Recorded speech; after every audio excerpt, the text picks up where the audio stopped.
On today's movie Mount Rushmore, we take a walk down memory lane, and I imagine there's going to be a lot of teary eyes because we are hailing and praising the work of everyone's favorite movie uncle, the late, great Robin Williams. And you know what? Such a special occasion could not be done alone. So we are welcoming Matt from the Bigger Movie Pod. Hello. There that it was is. that was really bad. You have to apologise for the throat. I do apologise.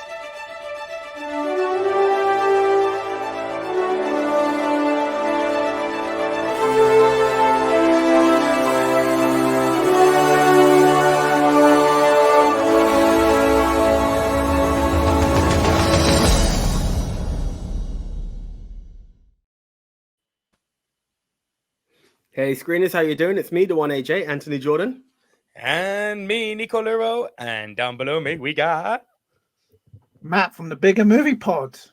Welcome, yes. welcome. The Bigger Movie Pod. Welcome. Finally, the worlds have collided. Finally, yeah.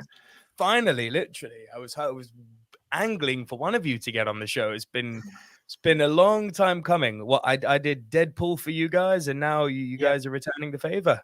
That was fun, by the way. That was good. Yeah, that was a good episode, actually. It was a lot of fun. Bigger Movie Pod, if you're not following them already, I've said this numerous times, one of the best podcasts out there that isn't ours. Please do follow them at Bigger Movie Pod if you're not doing so already. And today, we are doing an honorary profile episode. It should have been next year because that would have marked 10 years since the great man's departure. But Matt approached us and said, hey, I'd like to come on and talk about Robin Williams. You can't really say no to an offer like that. No, and I couldn't wait another year, so... The people have waited long enough, though, Matt. This is the problem. Yeah, that's what I mean. Yeah, the world had to happen. Imagine if we teased them. We're like, we'll wait till next year. Wait till next year, yes. Bigger Movie Pod and Movie Mount Rushmore in 2024. But for those of you joining us for the first time, here's how the show works. AJ and I each get assigned a topic. We go our separate ways. We come back right here into recording and deliver to you, the Silver Screen Dudes, our individual top 10s, is what I would say if we were doing the show with just the two of us. When there's three people, AJ and I actually have to compile our lists off air, which is a royal pain in the ass because we usually don't agree. So the final product that you get from the Silver Screen Dudes is not reflective of our individual tastes, but more of a combined negotiation, a kind of fine, I'll bend if you'll bend. But here's how it works when we have a guest on. We each deliver to you our individual top 10s. Our guest goes first, delivering their bottom three. We will then deliver our bottom three. Matt will deliver his next two. We will deliver our next two. And then when we get to our top five, we will trade one apiece. If at any time, while we are rounding off our individual top 10 lists, one person has a movie in high position, that person will say, punt! Hey, well played. Well played. Yes. I've been waiting all day to do that. Talk about that movie. Day.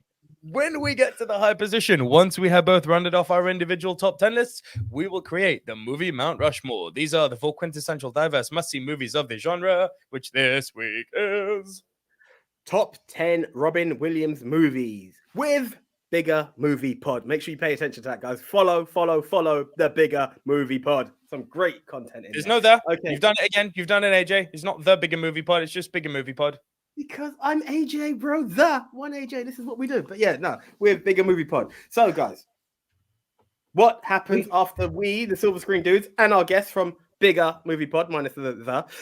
We can add the, if you want, for today. For you, AJ. There we go. The honorary the Bigger Movie Pod. There we go. Just for we one love night. you so much. Yeah, Thank one you night. So much. For one night, they will be the Bigger Movie Pod. What happens after we have created the movie Mount Rushmore, which is essentially the four must-see movies from the great Robin Williams? It's over to you, the screeners, to get the ultimate challenge to crown El Capitan, El Numero Uno, the best of the best of the best with honors, sir. And in the words of Highlander, in the end, there can be only one.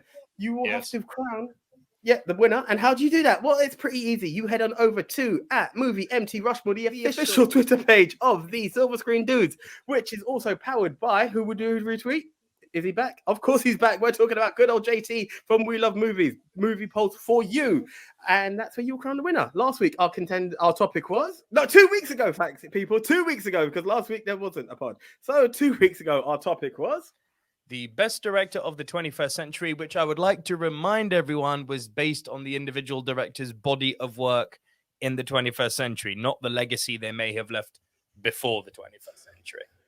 And our contenders were Christopher Nolan, James Wan, Quentin Tarantino, and Alejandro González Iñárritu. Oh, here we go. that was a good poll. That was. Yeah. Well, we thought so. Ah! All right, I'll stop now. I'll stop. The audience did not think it was a good poll. AJ, I'll spoil this for you. It's a 2-horse race. Oh, I thought so. I pretty much go for it. So I'm going to go with Iñárritu at number 4. No, you already got it wrong. Oh, well, okay. Oh, wow. Oh, 1 at number 4. James Wan in at 4 with the lowest ever score on a poll ever. 2%. Oh, somewhere in America right now, Samuel L. Jackson is laughing because Coach Carter is no longer the bottom 3. You've been James Wan. We can't say you got Coach Carter anymore. Oh, you mean James Wan? Yes. We're going to steal that for Bigger Movie Pod, just so you know. That's all James good. Wan. Sharon. Iñárritu at number 3. Yes, sir. 5%. Bloody hell. Yeah. I reckon as much as it's going to be a 21st century, people went on legacy. And with that, I'm going to go with Nolan at number 2. Nope. Okay. Tarantino came in at 2 with 44%. And Nolan came in obviously at 1 with nearly an entirety of the score, 49% for Christopher Nolan. Which, look, I do think that based on his work, Nolan is the finest director working today. I genuinely do stand by that. Love him or hate him, you can't deny the body of work. There's not much to hate, though. So, he's hated. He's hated. He definitely is hated. There's him loads himself. of people I'm saying the films. There's not much to. I mean, yeah. Anyway, no, they are. I personally don't understand it, but they are. How that? Oh, okay. Yeah. Listen, JT, shout out to him. We love movies. He's not a fan of Nolan. Our own Paul Meister General is not a fan of Nolan. Who knew? I guess everyone's entitled to their opinions, aren't they? Of course. Yeah, we are. Of course, there are no right answers. Just some are more right than others. There we go. Okay, well, congratulations. Love you, mate. Congratulations to Christopher Nolan on being the best director of the 21st century. Yes. You joined Keanu Reeves as the best action star of all time. Anyway, we move on. So mental to make that, but yeah.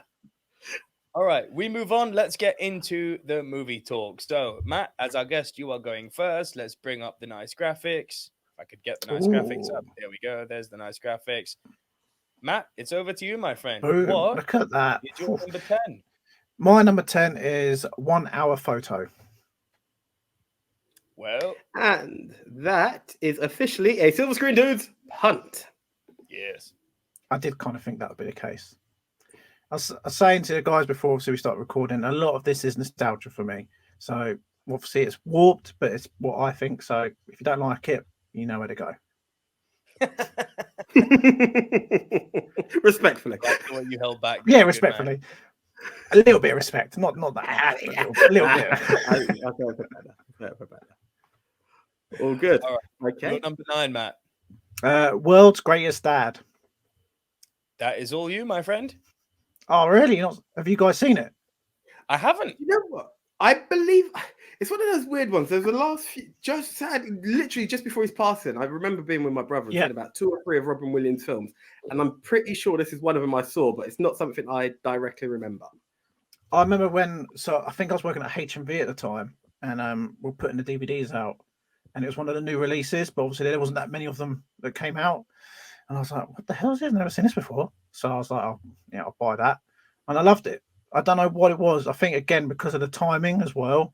I watched it, and it's a dark comedy. It's like proper. So basically, it's about a dad who basically uses his son's journal and uses it as his own work when it wasn't, because his son's just died. So he like puts it out there to the world, but it's like he's saying that he did it, and it's all about him struggling obviously with his son's death, and then trying to pretend that he wrote that. And he didn't, and it's like some of the humor in it is really dark, as you can imagine, because of the subject matter. But I thought it was great. Again, it was something that I hadn't really expected him to do at that time as well. But yeah, I loved it. I thought it was really good. I wish I could have. I haven't seen it. I haven't. No, that one doesn't ring a bell actually, but I will give it a shot. Yeah, give it a go. It's a lot better than I thought it was going to be, because obviously for me it was a straight to DVD over here in the UK. I don't know what it was like in the US or anything, if it had like an actual proper release, but usually when you see a straight to DVD, you're like, oh, it's got to be one or the other, isn't it? But yeah. But no, I really enjoyed it. Again, to be honest with you, I think literally with Robin Williams, I could probably watch any of his films and I'd find something I would enjoy, even if this film was utter rubbish, because it's got Robin in it, and he meant so much to me when I was growing up. I was like, yeah, I'll enjoy that, just because it's got him in it. This is so factual what you're saying, because like I wasn't joking when I said before he was every 90s kid's favorite movie uncle. Like, I've never met that man, and I whelped when I found out that he was gone. Like, blubbered tears. I remember when the news broke, I remember my brother and my mum both messaging me saying, "Are you okay?" And I was like, "Do you know what? I'm not, in a weird way. I've never met him before in my life, whatever. But growing up, I watched so much of his stuff that I was like, that it really got to me. Like, it really hurt." Yes. And I know that's sad, but do you know, no, it's not sad. That is the epitome of what art is, and that's what how powerful is that? I don't think that's sad at all. I think that's just testament to the power that one man could have over another. Is saying, look how much of an impact he made on your life. Look how much he moved you. Look at the impression he made on you, on all of us. For us to be crying at the idea of this man, like the world is a darker place without him. Factually. I remember hearing the news, and I always remember it. I was staying at my aunt's at the time, and shocked so much. I was working on the computer, but it didn't have. Here we go with the AJ joke. I didn't have a desk, so I had the computer on the floor, and I literally went running next door to tell my brother. And I remember clipping my toe against the thing, and I was like, "I can't believe it! Robin Williams is dead." It just didn't seem real that someone who'd been so impactful and like so involved in your childhood was gone. It was so sad. So sad. Yeah. It is very sad. Matt, you're number 8. My number 8. I saw this on Twitter. I can't remember who it was saying. I hope this comes up. But my number 8 is Popeye. Again, absolutely shocking film. Like terrible. Again, I put myself through this. Today. I had some time. I was off today, and I thought, do you know what? I'm going to watch a couple of these that I've not seen in a while. And I was like, I've not watched Popeye in a while. Let me see if it's what it was. I remember it like. And I'm watching. I was like, I can't believe how invested I was in this film when I was younger. Like I was watching. I was like, God, just the special effects and just everything is just terrible. The acting. Oh my! And again, I love the guy. I love Robin so much, but in this, he is awful. Like he is so bad. But I absolutely bloody loved it when I was younger. I was saying to AJ before we started recording, right? So when I was younger and I first watched this, one of the first things I did is I went up to my dad and I was like, "Dad, can we go buy some spinach?" He was like, "Well, why?" I was like, "Well, I've just been watching Popeye and I want to get pretty strong." He was like, "Okay, why do you want spinach?" I was like, "Well, he eats spinach. That's all he eats." I was like, "Any dinner like we have now, can I please have some spinach?" He's like, "Are you joking?" I was like, "No." Right, could we go buy a can of spinach? He's like, "You can't buy it in cans, you idiot." And I was like, "Oh, well, Popeye has it in can. Why can't I have it in a can? Is it going to work the same if it's not in a can? Like, if it's in a packet, is it going to give me the same benefits of it if it was in a can?" And he's like, "You're an idiot. You're an absolute idiot." I was like, "Yeah, but I want some spinach." And I think literally like the next 5 days, I had spinach with nearly every dinner. And I was going to my mum, like, look. I'm like, I'm getting strong. She's like, "Yeah, but you've not lifted any weights. You've just eat spinach." And I was like, "Yeah, well, that's what Popeye does." And I was, thinking back now, I'm like, what a plonker. Right. But yeah, I loved it. I absolutely loved that film. So I don't think you're alone. I think that was one of the best ways to ever get kids to like eat their greens was Popeye. It just had us all believing that, oh my gosh, it's something that's available. Spinach. I remember the first time tasting it, I was like, this is what Popeye enjoys? It was weird. So full disclaimer, I was about to punt you on Popeye because it was our worst. I'm not even going to. Was it? So here's the thing: it wasn't a discussed worst. So when I saw that he'd done that, I've got another film that stuck in my head, and kind of like yourself, Matt. Popeye is.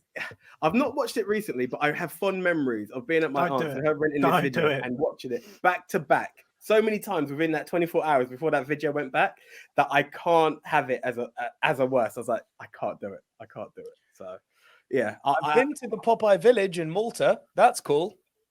Cool. That sounds pretty decent. So the whole set is still there. It just is it Golden Bay in Malta. Yeah. You can go and visit it. It's awesome. A tourist attraction. It's actually really cool. Nice. Do you reckon they'll ever do a remake? Because obviously, Hollywood loves remakes. No, they. So funny thing, when I was getting your image up, it looks like there is an animated Popeye movie coming sometime soon. So that's there. Thing is, I've not seen Popeye in the public eye for a while, so it'd be interesting to see if he does. I think if they did it animated, I reckon they should do it in the way that they did Tintin, where it's like motion capture. I reckon that would probably do quite well.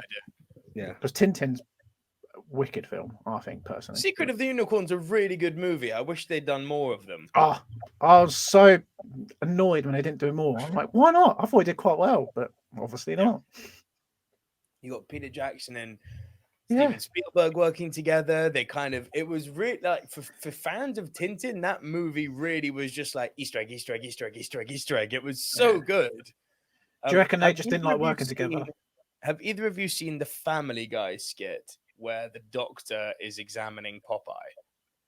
No, but I think I need to watch it. No, it's really funny. It's basically like, Mr. Popeye, it turns out you have a tumor. Oh dear. It's like, yeah, I don't know if anyone's ever told you, but a human body is not meant to look like this. Those things are not muscles in your forearms; they're giant tumors. Ouch! It's really good. YouTube it. Family Guy Popeye. And that was your number 8, yeah? Yep. Right, AJ, this one's all you, mate. So, go. Right, okay. It hurts me that it's this low. I thought it was going to be one of the silver screen dudes common ones, but it wasn't there. An all-time classic in the world of Robin Williams and Disney fans all round. Hook. Punt! Thank you, Matt. Thank you. Biggest punt in the world. I totally agree with you, mate. Oh, man. Okay, Nico, over to you. All right, cool. Let me switch on in here. My number 9 is an edutainment pick. Now, I've been told for years by the internet movie sphere that, yes, everyone has their go-tos for Robin Williams, which I imagine we're going to be going to on this podcast. But there are some amazing Robin Williams films that are deserving of being on this list that people do not talk about enough. So my edutainment choice of the week is our number 9, and that's The Fisher King. Now, what is this? Oh, Matt sounds like he's seen it. I have, and it really upset me that it didn't make the list, to be honest with you. Yes. But, yes. Yeah. It's the first time now, a lot of people may say, oh, you're just trapped in the adrenaline prison. It's because it's so fresh for you. You're just fresh off. No, it's genius, this film. So for you especially, AJ, what is this movie about? So Jeff Bridges plays a, kind of think of him like a James O'Brien, kind of like, a radio host, a provocative radio host, right? He has people calling him in and he tells them to stick it where the sun don't shine, effectively. Now, there's this one guy calling him in, what we understand by the exposition repeatedly saying, oh, I fell in love with the new girl. I fell in love with the new girl. I fell in love with the new girl. And Bridges in the opening scene is literally telling him that, hey, snap back. No. We've been here already. You don't love this girl. This isn't the one for you. Next thing we find out, this person, Jeff Bridges, is going to New York. He's about to cast for this major comedy series role, which is going to set him up for life. The night before he gets accepted onto the TV show, all over the news, it turns out that this person who he was saying on the radio, no, she's not for you, has gone and shut up a restaurant. And the way the news are playing it is that it's because this person reached out to a radio host and they drop his name and he was pushed away, which is what pushed him over the edge. So automatic career suicide, as you can imagine, right? We pick up 3 years later. I can see you're intrigued. That's good. We pick up 3 years later. Jeff Bridges is literally like a rundown prime time. Yeah, there's a throwback. Prime time checkout man, right? And he realizes that he needs to do some good in life. And he runs into Robin Williams, who's a homeless person. I'm not going to give too much away for the people who haven't seen it, but the two of them, through events, are very, very closely linked. Like Robin Williams for becoming homeless are directly connected to Jeff Bridges. But what we get treated to is a quasi fantasy with the two of them going on a quest for the Holy Grail, set in New York in the modern day, directed by Terry Gilliam. Yes, he of 12 Monkeys fame and of Monty Python notoriety. It's bonkers. It's so good. So good. Jeff Bridges, again, that is awesome. I love Jeff Bridges. They managed to make Jeff Bridges sexy for the first 10 minutes of this movie. Hey, he's sexy to some people, yeah. He is. He certainly is. I get why women like this guy in the 90s. I was like, fair play. Fair enough. But AJ, I cannot recommend it enough, Fisher King. And the next one, AJ, definitely. Yeah. So before I go anywhere, as I like to always put out there for those on the search, is it available on any streaming platforms or is it go searching? No, it's hashtag AJ Vision. AJ Vision, 100%. 100% AJ Vision. I've got a Matt Vision, but it's probably not as good as AJ's. Dude, this was deep AJ Vision searching, this one. Oh, okay. Not want to advertise it, but yeah, I'll find it. Which is actually quite sad to think that that's not actually attainable for people because it is a really good film. Not only this, look at the poster I brought up here. Let me bring it up again. It's not even the poster, is it? Yeah. Find a movie poster for this, like in a horizontal format. It's ridiculous. That's actually quite sad. That is really sad. It's a really, really good film. Even on IMDb, there's hardly anything on it, like photo-wise and stuff. Yep. And yet everywhere, you look on Rotten Tomatoes, you look on Metascore, you look on Letterboxd, high scores in the 80s and 90s, everywhere. It's always sad when there's these hidden gems, but they're just not literally hidden gems because you just can't find it or, reviews about it and everything. It's really sad. And this is a great example of why we shouldn't just support the streaming services and why physical media should not die. 100%. For someone who used to work at HMV, definitely. Like, you'd be able to find that in a store easily, or if they didn't have it, you'd be able to order it in. So if you can't find it anywhere, and if you don't have AJ Vision, I recommend you to go down to your local HMV or wherever else you get your DVDs or films from and order it. 100%. Indeed. Right, in at number 8 is linked to our number 1 from last week, our top director of the 21st century. Yes, we are talking about the Robin Williams, directed by the great Christopher Nolan, also featuring Al Pacino and a load of other stars, in Insomnia. And your girl Hilary Swank. Hilary Swank, indeed. But this one is... Have you seen it, Matt? Yes. I might hurt some people's feelings, but I don't really rate Hilary Swank. Oh, you're going to hurt AJ with that one. No, do you know what? I don't know what it is. I'm not overly hurt because it's not like I'm like the ultimate Hilary Swank flag waver. I feel like that episode of The Office where everyone's like, "Is she hot?" and all of that. So, is she hot? And all of that. I need to edit quite a bit here today, but it's. $1 Million Baby is a film near and dear to me. After that, I'm not gonna be like, oh my god, Karate Kid 3, how dare you? Like, no, it's not gonna happen. So, hey, it's got Mr. Miyagi, and that's all that matters. Yeah, this is what I'm saying. Like, I can appreciate Hilary Swank in a film, but I'm not gonna be like, how dare you? It's got Hilary Swank. No, I even forgot to mention her myself here. I was like, Robert Williams, Al Pacino, and Nick was like, and your girl. I was like, what do you mean, my girl? But yeah, it's fine. Like, yeah, I'll wave the flag. I'm not gonna disown her, but yeah. But anyway, it is a great film. A great film. Yeah, it's the story of some detectives on a hunt for a murder that's taken place. And while doing that investigation, the current murderer has witnessed an accidental murder by these detectives. And now it's a game of balancing out between them. And yeah, Robin Williams is not Mr. Nice Guy in this film, Nope. which is a very interesting take. You know, it's one of those films that it's one of those things. Sorry, that you automatically assume Robin Williams as a good guy when you see him, and this film just took me back because you're like, okay, how does he play into this? You're like, what? Oh, hello, Chris, what have you done here? But he's so good at it. He's so good. And that just, again, like, obviously, we are obviously going to praise him to the moon and back on this episode. But this sort of stuff just shows the actual range he had. And it's actually criminal that we didn't see enough of it in his time.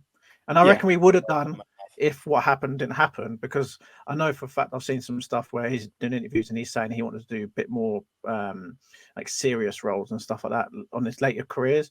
And he even said that he was looking at doing some more serious stuff like he did in the past and that. And I was quite looking forward to seeing that. But yeah, I think, you know, obviously that's been taken away from us. But yeah, he's so good at this. So good. He would have. Do you know, I've got that strange feeling. It might have been a bit like Fisher King, where, not that I know what tone that film's got, but, you know, I don't want to say he was typecast, but as much as he has done great films that we're going to mention later on, everyone just assumed, you know, even down to most things that people link him with in his later career is Night at the Museum. But it's like he had so much more potential that it would have been so great to see him, you know, knock stuff out of the park on a serious tone. And just this guy has got so much range, which he did. It's just never been appreciated. Well, he's a classic 100%. actor, isn't he? The range on him is insane. He can do everything from comedy to drama to thriller to suspense. I mean, to horror. The guy can do it all.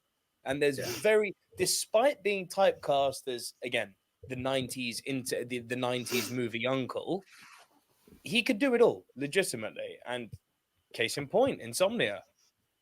I mean, look at what we've just spoken about. If in doubt, we've gone from Popeye to Insomnia. Yeah. Like, how much range does it need to from bottom of the barrel up to the top. Yeah. So that was our 8. So Matt, it's over to you again, mate. What is your number 7? I have a feeling this will probably be a punt, but number 7 is Aladdin. Oh yes, and that is a punt. That is definitely a punt. Yeah, I did think so.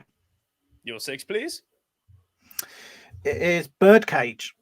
Oh, and once again, a punt from the silver screen too. Oh no, it's me. Yay.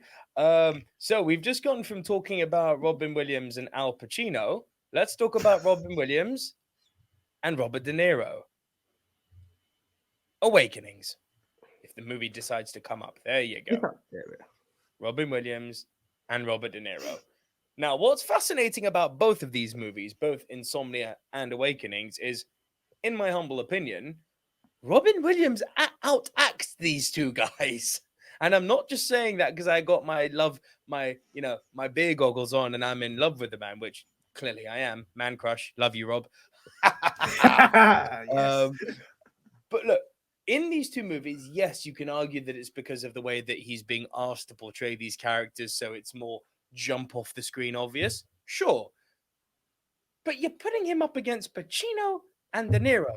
And on both occasions, he stands out. Like, most people, you put them up against those two goats and they recoil. Quote any movie ever. Like, not Robin. And Matt, have you seen Awakenings? I was literally just about to say, I've not seen this. Okay, cool. Yeah, I need to add this, I think, to my list because it sounds. And AJ, likewise for you, right? Yeah, it was on the list to see, but it's on Netflix. Yes, that I know. That I do know. No AJ vision required. So Awakenings is really, really a beautiful story. So Robin Williams is, I guess you would call him a theoretical doctor. He's the type of guy he's the type of doctor, he's got his PhD, but he never does patient, face-to-face doctoring. He's in the background doing his doctoring, right? He's on the lookout for a new job, and he's looking, and he finds a job in, I don't think you're allowed to say insane asylum anymore, on one of those mental health wings, right? And they're kind of interviewing him, and he's like, yeah, I don't think this job's for me. but you can tell they're desperate. Like, no one wants to take this job. So he takes it. And, he's dealing with people who are suffering from all sorts. But what you find is that all the people on this ward are suffering from what appeared to be a variety of mental health problems, psychosis, PTSD, yada, yada, yada. Not true. It turns out they're all suffering from the same thing. But he's the one who finds out about this malaise, this, and it's by working with his heart, which of course Robin Williams is perfect for that, right? Because instead of doing what every single doctor before him has come and done, which is tick off the boxes, ask these questions, don't get an answer, he starts observing them really closely, and he starts making notes, and he starts finding where is the correlation between all of these people in all my notes. And then he starts doing experiments, like, for instance, they've tiled floors, and the patients walk on tiled floors, and then he's like, okay, so they clearly need order in order to progress with their thought process. And he then starts applying that theory to all the different patients, and it works. So then he's like, okay, so they're all clearly suffering from the same thing. And he digs deeper to find out what this, I'm not going to spoil it, but what this thing is. Robert De Niro is one of these patients. But by being forceful and by not accepting the status quo of what the hospital requires of him, and by literally getting up close and personal to the patrons and saying, we need more money. Give us more money to help these patients. I can prove to you that I can make these people better. He gets more money. He gets cures for them. He helps people get better who their these people, their families had abandoned them. They were like, you're going to be on the ward for the rest of your life. There's no hope for you. William saves all of them. That sounds, I definitely have to watch that, I think. So does Al Pacino play a patient as well? De Niro. Sorry, De Niro. Yeah, De Niro plays the patient, and he's kind of like, I guess you would call it patient zero. He's the one who Williams does most of the testing on to try and get out of his catatonic state to success, obviously. Hence the name of the film, Awakenings. It's incredible. It's like, think One Flew Over the Cuckoo's Nest minus the horrible ending with a lot of heart and good feeling. Just writing that down. Yeah. I remember you said it to me when we were talking and balancing out. It just missed the time to be able to watch it. So it feels like something to still watch even outside of pod. Most definitely. Yeah. Listen, we're all here because we love Robin Williams. If watch this film. Absolutely watch this film. And AJ, with that, I've got a good question. Sorry to interrupt. Please. But go. Do you guys watch some of these films just because obviously you're doing your top 10 that you might not have seen before? Oh gosh, yeah. All the time. Especially for me. Like, hands up. I'm the blockbuster baby. Like, if you ask Nico 3 things in life, like, it's Death, Taxes, and AJ and comic book movies. It's comic book movies, a couple of action movies, a couple of comedies, and that was me. And biopics. You jumped the gun there, son. You jumped the gun. since this pod has come out, the appreciation of different genres of films, and that's where biopics came in. Just doing that topic and just being able to see real life films reenacted is something I love. 12 Angry Men, not ever heard of it. I'll put my hands up to it shamefully. Oh, really? Just say, I've not seen it, heard of it, anything. Seven Samurai, stuff like that. Such great classics along the way that I've been able to open up to just different genres of stuff. You take a random thing like movies set in one location and just being able to refine that and just go into like a mad search. I'm not going to lie, a lot of it does require AJ vision, sadly. And it's not by choice. It's not our fault. Yeah. No, it's not. There's nothing wrong with that. Yeah. It's still these companies. Yeah, of course, anyone would. But and that's the thing. I've got the subscriptions. I do have the subscriptions. It's not like I'm like, oh, Netflix have banned the family share. No, I'm paying the Netflix family share. I'm paying the Disney Plus, the Amazon Prime. I don't have Apple TV just yet, so there are a few gems out there I'm aware I've missed. But it's not worth. I wouldn't say Apple TV was worth it, to be honest. I mean, that's just my personal. Very good stuff on there. There's some really good stuff. I just don't think there's the right amount of choice for me. That's what I felt when my brother first signed up. I just felt we did the free trial, And I was like, there's some good TV shows and some good documentaries. Like the Beastie Boys documentary is amazing, like so good. But then the films on there, I wasn't that impressed with. But the TV shows and that, but I didn't think there was enough on there for me to get into it. Severance is really good. Ted Lasso, I love. Oh, I love Ted Lasso. Yeah. I watched that on AJ Vision. Tetris, I really got a kick out of. Emancipation, I thought was good. They're growing. I think I get what you're saying about how there may not be enough there to justify it, but I think the quality of what they're putting out is like, I'm impressed with that. But no, Matt, listen, I think I'm not dissing you here. I think AJ, I think my repertoire film was bigger than AJ's, but we're highly offended. But proceed. I'm joking. Both of us make it our business to watch new movies every single week for the purpose of this pod. Like this week, literally, I watched Awakenings and The Fisher King for the first time. You know? Okay. Yeah. Go back to like pod season 1. See how many times I can bring up Die Hard with a Vengeance. It's insane. I can link it to anything. We created an entire episode on the basis that we were bringing up the same movies too much after one season. I think it was episode 50. We called it the delete special. It's like, here's the top 10 movies we are not allowed to talk about for an entire season because. And we just like literally gunned each other. I was like, mate, I know you love Latin. It's done. No more for this season. Move on. Exactly. It was that. Exactly that. But no, I mean, and that's one of the wonderful things about this podcast is we've come across so many movies that we would never have experienced otherwise. You know, the one you introduced me to, AJ, Double Indemnity, I was like, bloody hell, what a movie. Yeah. And what I've always joked, Matt, is that because we've got a comic book chat, obviously, and they're very, very monomaniacal on there with love. You know, it's like comic book movies and the odd blockbuster. But, you know, whenever I try to show something like an indie movie or like, you know, an art house movie, it doesn't even get a reply on the WhatsApp group. It's like, yeah. But what I've been arguing is that AJ, when he started this podcast, was a film fan. He has become a cinephile. Yes. You have become a cinephile because you have seen movies that people have not even heard of, and you're able to comment and critique them. That literally makes you a cinephile. I think that's what I loved about working at HMV back in the day. There were so many people who worked there that all had so many different tastes that, again, when we were putting just random stock out, I'd be like, oh, I don't know what that is. And then someone else would be like, oh, you should watch that. We should buy it. Like, you get your discount, buy it. You used to get 30% off, which was amazing back then. Do you know what I mean? 30% off DVDs, CDs, and games. I was like, yes. We used to have massive stashes at the end of the month. I was like, oh, yeah, I'll buy all that. But yeah, I discovered so many films that way. And it's great. It is great.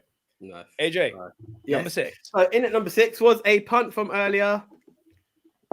1 hour photo. Now, this very, very similar. In the sense of Insomnia, we see Robin Williams as a bad guy, but not in the traditional sense. And that's what makes this film interesting. Have you seen it yet, Nick? Disney Plus, seen it? Oh, Nico, come on. I know, it was this, the Fisher King Awakenings and this loss. Yeah, man. It's so interesting the way it does. It's a man who is just, it's something that we can understand. Excuse me, the younger generation may not understand because every picture is taken through a phone now. Yeah, exactly. Yeah.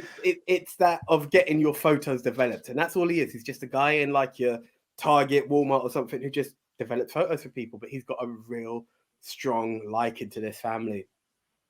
And he just wants to be a part of it. A part of this family. It's so much. They get on with him, but they don't realize how deep invested he is into them. And it's just the special orders he does. He also like ends up breaking the rules and duplicates the pictures. And he's like fantasizes being in the scenarios with them, celebrating with them. And it gets a bit uncomfortable. Then he gets discovered. But along the way, there's other stuff in there because he finds out, I don't want to get into spoilers, but one of the family members isn't as innocent as he seems. And then he starts to get involved in that family life because he disagrees with the actions that's happened. And it's a disorder for better or worse terms. You know, yes, he's a stalker, but you can see he's an unhinged gentleman who has a good heart, but it's just the actions are just done in the wrong way. And it really took me in. This film, I was like, wow, like it has unsettling moments to it. It's not going to like freak the heck total. Well, depending on who you are, it's not going to completely freak you out, but it's going to give you enough of it to be like, ooh, no. Oh, I remember the first time I watched it. I think this was the first film I watched where it wasn't Robin doing like a comedy or like the stereotype casting. And I remember watching it, I was like, this makes me really uneasy. Like I felt really odd watching it because I was like, because I grew up watching him and enjoying his comedy so much, I was like, nah, I can't. Yeah. I can't relate to him doing this. But then when you watch it, obviously again and again, you're like, oh, he's so good in it that I felt so. Right, he smashes it, yeah. And again, like I said, every time I watch it, I'm like, oh, I don't like watching him do those type of roles because I see him as, like you say, like the Hollywood uncle, like, oh, he's amazing, he's lovely. I'm like, oh my god, it makes me feel so uneasy. But it's so good, so good. Had me gripped all the way through because I had no idea what was going to happen. You have no idea what's going to happen. All right, I think check it out. Disney Plus, bro. Disney Plus. I know, bro. It's on my notes. Working father right here. I get it, bro. I get it. I think that brings us over to Matt on central screen again. So, Matt, your number 5, please. Number 5 is Jumanji. What is that line for the silver screen, dudes? Sorry, Matt, but that is a minor punt. Okay. And number 5, yeah, this is a me one, isn't it? Yeah, number 5 for the silver screen, dudes. Not just a great Robin Williams movie, but one of the great war movies. Good Morning, Vietnam. Yeah, sadly, do you know what? It's one of the films I haven't seen yet. So a lot of people say this could be his best performance. Not necessarily his best movie, but his best performance, because he... Have either of you watched any of his stand-up comedy? Yes. I've seen small bits, not a whole entire bit. His obviously there's a lot of jokes that I could say that I can't say on this for whatever reasons, but the first time I saw his stand-up comedy, it must have been in my early teens. My dad let me watch it. He was like, "Oh, if you want to see him being funny, watch this." I was like, oh, "Okay, what's he talking about?"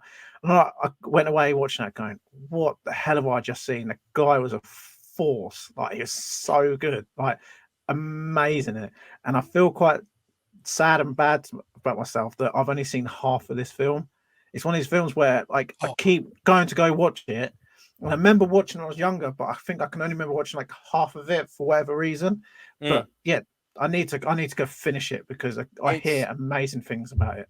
He brings everything in this movie. You know, obviously, we have to talk about the radio performances because that's what he's brought in for. Propaganda tool to prop up the troops during the Vietnam War to make people laugh during the day. And my God, does he make people laugh. It is literally like he's not as rude, should we say, as he is on something like Live at the Met or Live in Brooklyn during his stand-ups. Live in Brooklyn. Live in Brooklyn is so good. Brooklyn and the Met, he is just on another level of funny. But yeah, he's not obviously allowed to be that out there for the purpose of this movie, but despite it being, you know, PG-13, it's very, very funny what he does. But then, as with all Robin Williams movies, there's heart to it. You know, he finds out that despite the fact that he's there as a propaganda tool to help the troops, which he continues to want to do because, you know, America, and he wants to keep the boys happy, he also starts to realize that there's two sides to this war. It's not just what the Americana side is. There's the local side. You know, it's not just the VC, the North Vietnamese Army, and the Viet Cong.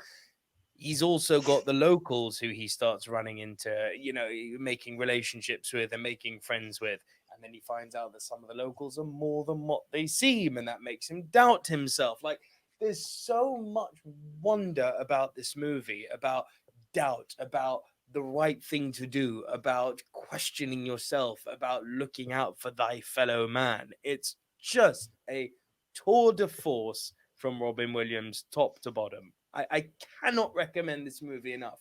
And I maintain what I said. It is one of the great war films, not just one of the great Robin Williams films, despite the fact that it's a comedy. Interesting. I've got some time tomorrow morning. I think I'll be watching that, and I will let you know how I get on. Do it. Oh, nice. If you guys stop swearing, I might have it because I won't have to edit so much. Matt, we're back over to you, mate. You're number 4. Dead Poet Society. Oh, it hurt me to leave this one off so much.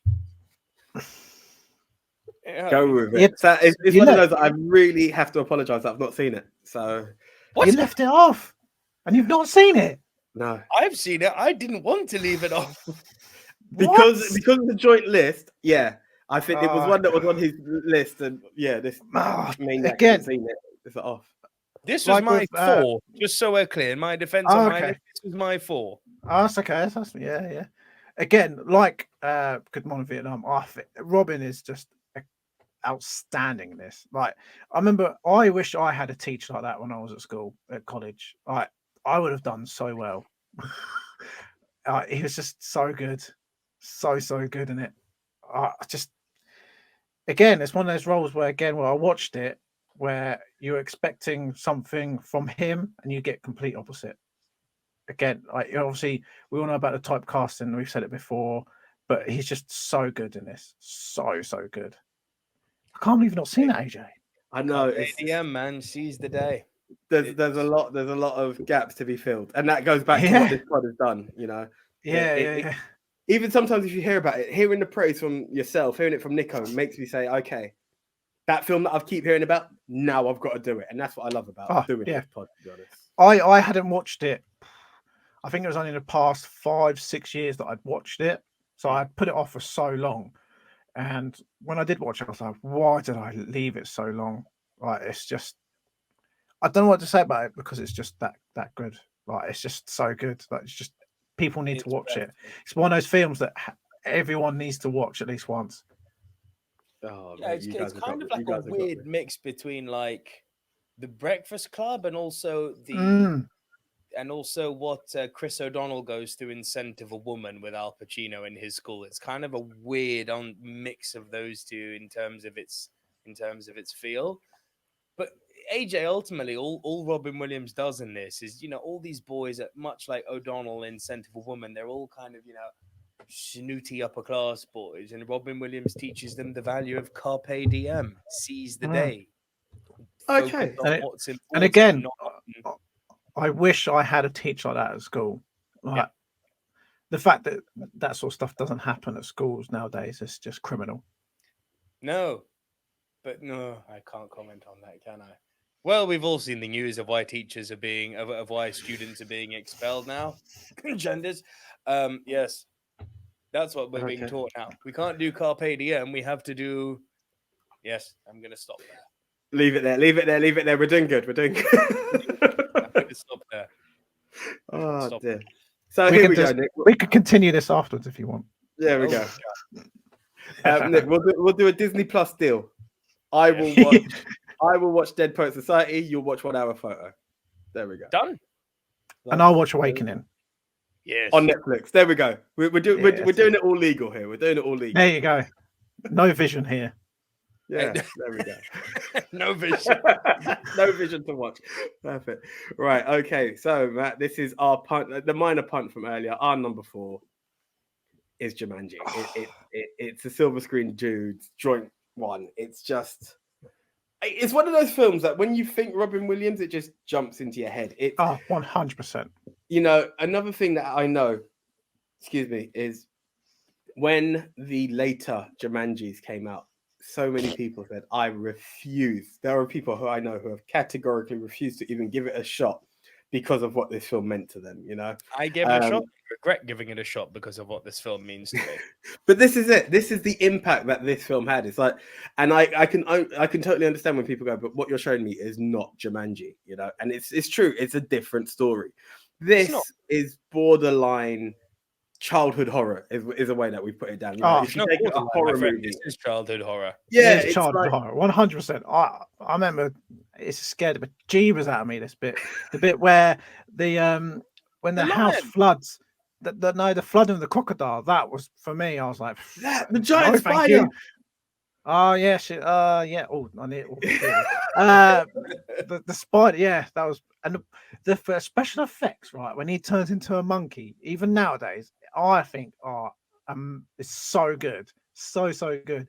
But again, like Nico, so I watched the most recent Jumanji.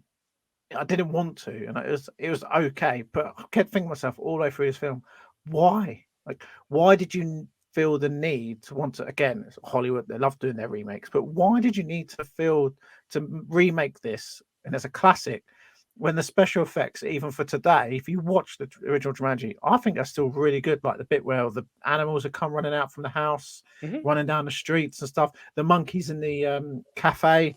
For that bit, like that whole bit of the monkey, just all the monkeys. I was like, yeah. It's just so good. Like, why did they? I don't know. It's the and it just doesn't honor the original one, and that's the sad bit at all. They said they were going to, but when I watched the first one, I was like, "There's no sprinkling of the original in this whatsoever." Just a little sign that says Alan Parrish was here. Like, oh wow, thank you guys. Yeah, what a load of rubbish. Load of garbage. For a moment, by the way, because that jungle that we saw in The Rock's jungle is not the jungle that was described to us that scared us to our ninnies in the Robin Williams movie. Because note, we never see the jungle in that Jumanji movie. And that's what's so scary about it. Remember the scene where he grabs the what's Kirsten Dunst's brother called? I can't remember. Anyway, the brother, the younger kid, and he grabs him and he's like, "You think I'm afraid? You don't know what fear is. There are things that haunt you in the night, and then something screams, and you hear it eating, and you hope to God you're not dessert." That's not the jungle I saw in the Rock's movie. No, not even close. Not even one close. of the Jonas brothers just smiling away. It's nonsense about how it honors. No, it does not. I had such disdain for the Rock's Jumanji movie. I still haven't seen the second one, and I don't plan on changing that. As I always say, I'm a completionist, and that's what will lead me to watching it. But I'm in no rush. I've seen it. No, don't bother. Even for a completionist, just don't do it. Like it's okay, but it's not needed in your life. No, you could watch a lot of other things. You've got a list. I recommend the fish thing instead. Exactly, that's what I'm saying. It's not the priority in terms of like, trust me, it's way down. It's all good. It's all good. Get down, not on. Eliminate. So that was our 4, Matt. That's over to you now with number 3. Number 3 is Good Will Hunting. I know. Sorry, my friend. Sorry. That is a punt. You should never have to apologize to me. It's all good. Whose go is it, AJ? Oh, it's me. Yay. Yes, this has to be all you. This is all you. Not that I hate the film, but this is all you. I could never do it as much justice. My 3 was the pump from earlier from Matt. The Birdcage. So good. Just so good. I'm gonna say this now, and I stand by the statement. This is the greatest LGBTQ film ever. I won't hear otherwise. I don't want to hear about Brokeback Mountain. I don't want to hear about I Love You, Simon, and all of this. No. What they managed to do here, as always with a Robin Williams movie, you talk about the great comedy. And funnily enough, I'd even argue that Nathan Lane is the funny one in this, not Robin Williams. I'd agree with that, actually. Yeah. And Robin Williams kind of had, listen, he's got scenes which are Madonna, absolutely slay me. But Nathan Lane is the Yuck Yucks one. But they play on, some real stuff here, which plays beautifully. You've got Robin Williams, who has a son from his previously straight marriage, and he's now out. He's gay. He's very happy about it. He's running a kind of cabaret show in Miami with Nathan Lane, who's his life partner.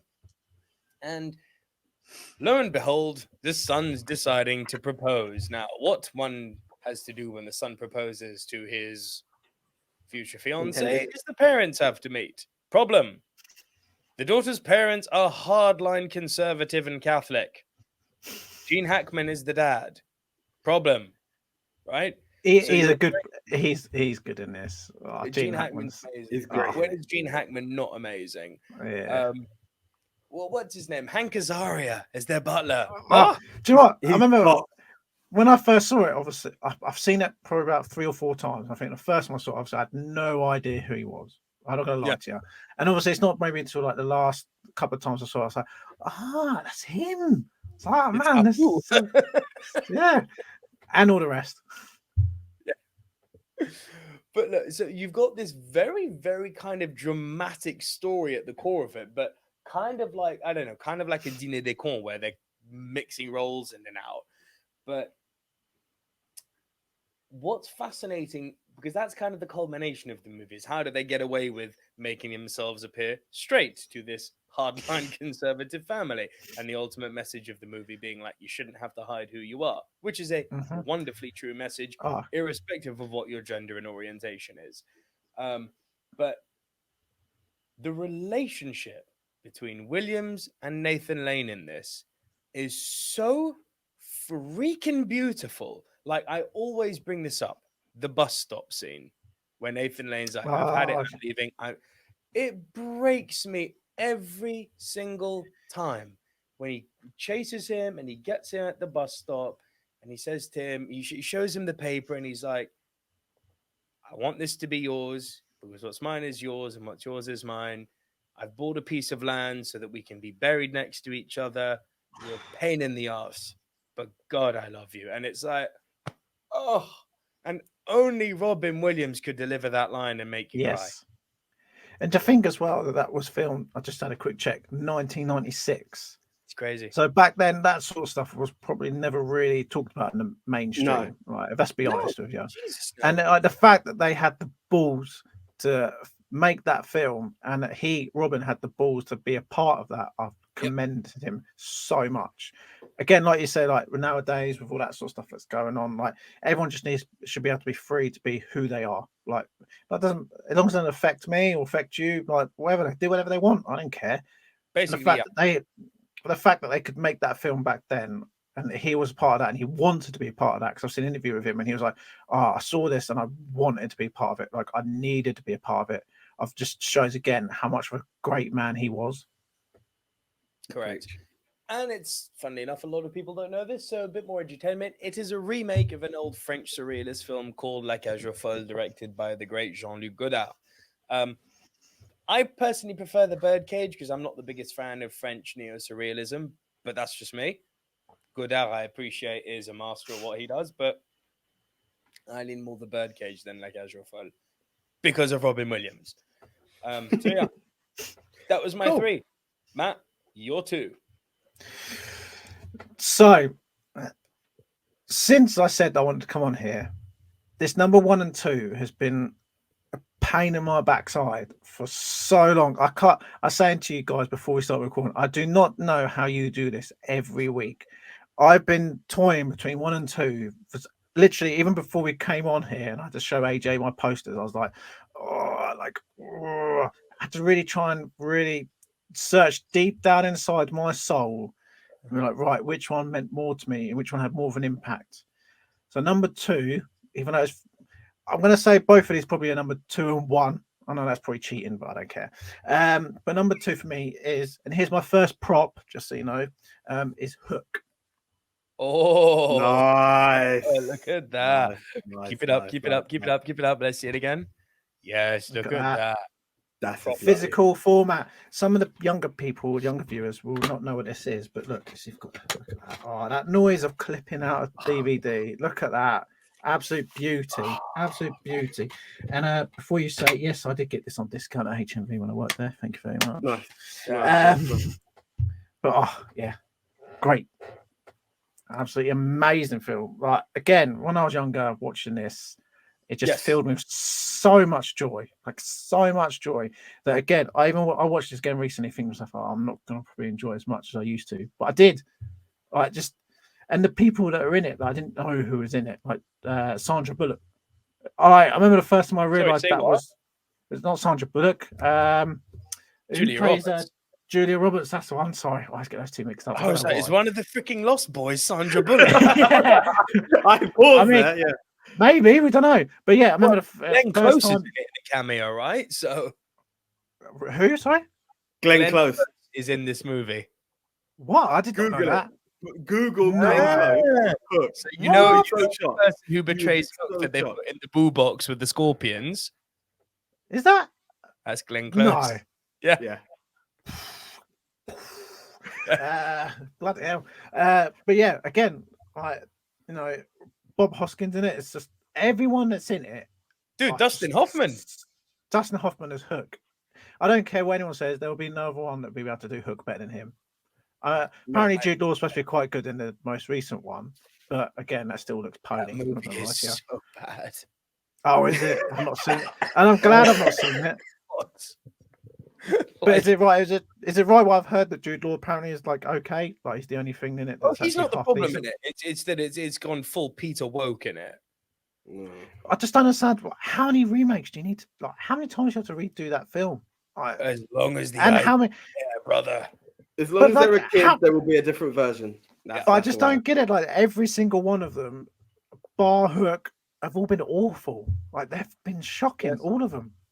Like, what was that? There's no one. Yep, that one was shocking as well. That just called Pan, wasn't it? I think because there was one that's Pan. Who made the creative choice to use Nirvana for Hook's appearance? No, not Hook. Blackbeard, wasn't he? Yeah. Smells like Teen Spirit. What were you thinking? Oh well, I love rubbish. But this for me, like, just the whole arc of his story. Obviously, I know we know it's Peter Pan, but like when I was younger, I hadn't seen the animated version, so this was my first introduction of Peter Pan, basically. And I just thought like the whole arc of like him struggling with the kids and his business at the beginning, and he's just like this straight edge, like no nonsense guy, and then he has to try and find his inner child when he gets to Neverland, and I was just like, this is so heartwarming, and like Rufio, like. All of it. Like Rufio, like this is so good. Like I don't care what anyone says. I could not give two. Yeah, like if people say to me, "Oh no, it's rubbish. It's like corny, it's cheesy." I don't care.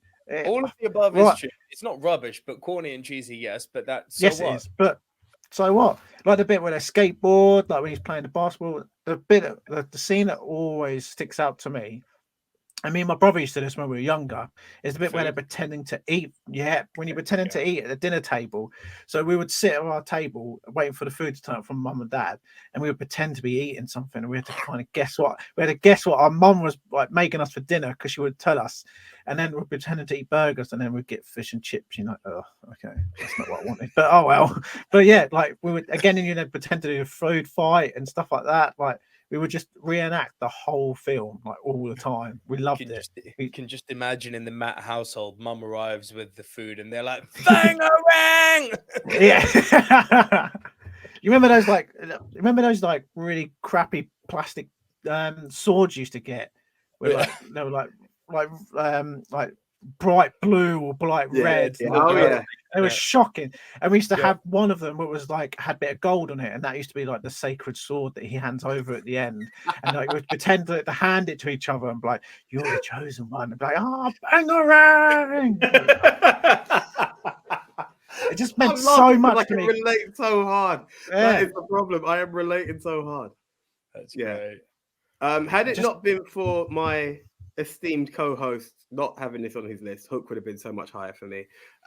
For the same reasons that you mentioned, it's just the magic of, like yourself, the animated Peter Pan I've not seen, but it brought the magic of Neverland. Not before. I'd read the book. As I've always said, a lot of the Disney cartoons, I've got the Disney books that my mom had read to us as kids, so I know like the imagery inside out, but having watched them.